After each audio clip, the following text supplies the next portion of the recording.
What up, Laker Nation? You here with your boy Kareem. How you guys doing? Uh, Sixers up 3-1. Doc Rivers. Time. 3-1. This he in familiar territory. He up 3-1. What he gonna do? Um, Damn. Me personally, right?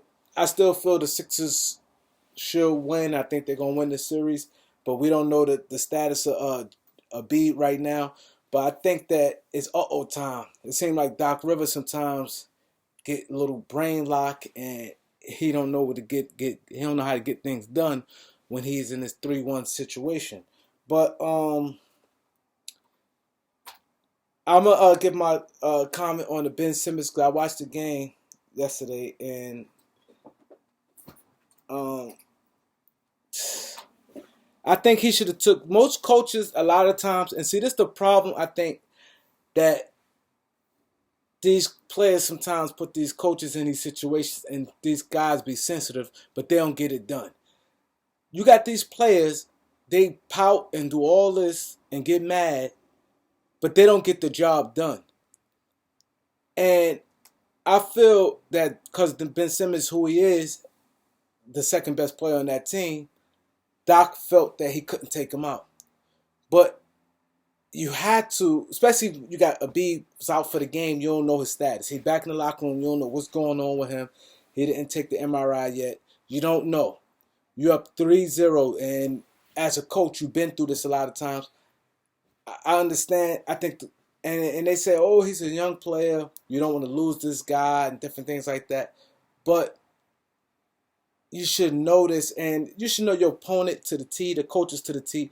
Scott Brooks, fouling him like that. He done it before and different things like that. You had to take Ben Simmons out the game. You had to. I think sometimes you can hurt the player more by leaving him in the game that he's missed, and then they lose. More so than if he's on a bench and you play the cards from there. But I would have took him out. I would have took him out, and I think if they took him out, I think the Sixers would have won. Bill and Westbrook struggled. I think that was a game the Sixers had. The Sixers could have won that game. You have to deal when you're a coach and you get paid to coach. I understand you don't want to lose your locker room. That's important too. But you had to make the coach's decision. You had to coach. You can't worry about feelings and, oh, I may lose this guy down the line and different things like that. He got game one of the next series to make up for it.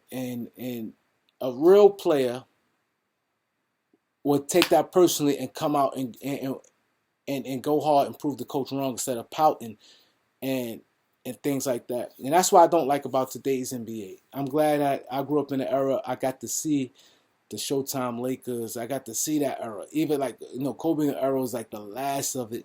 This era here is like so much pampering with these players, and I don't like it. I don't like it. I think it don't allow you to coach the way you probably would normally coach. I know if he wasn't let's say if he was probably the fourth best player on that team, Doc would probably made that the right move to taking him out and different things like that. But you got to take him out.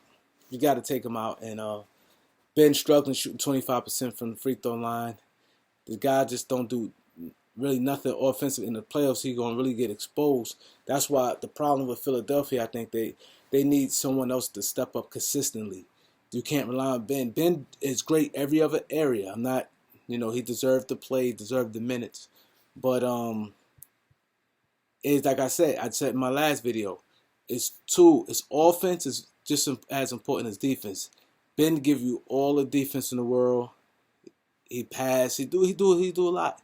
But offensively, sometimes he can hurt you. And I think in later rounds, when you get deeper teams, better teams, more veteran teams, he could get exposed. But Doc in the territory that he don't like to be in, up 3-1. We'll see what's gonna happen. Also, I'm gonna give a rest in peace to Mark Eaton. Mark Eaton died in an accident. He was the center for the Utah Jazz. I heard a lot of great things about him. It's crazy because I met some people from Utah when I was out in Vegas. Just got back from Vegas yesterday. There's a few people from Utah I met out there. And they say he's a great guy in the community, different things like that. So rest in peace, Mark Eaton. Like, subscribe. I'll be back.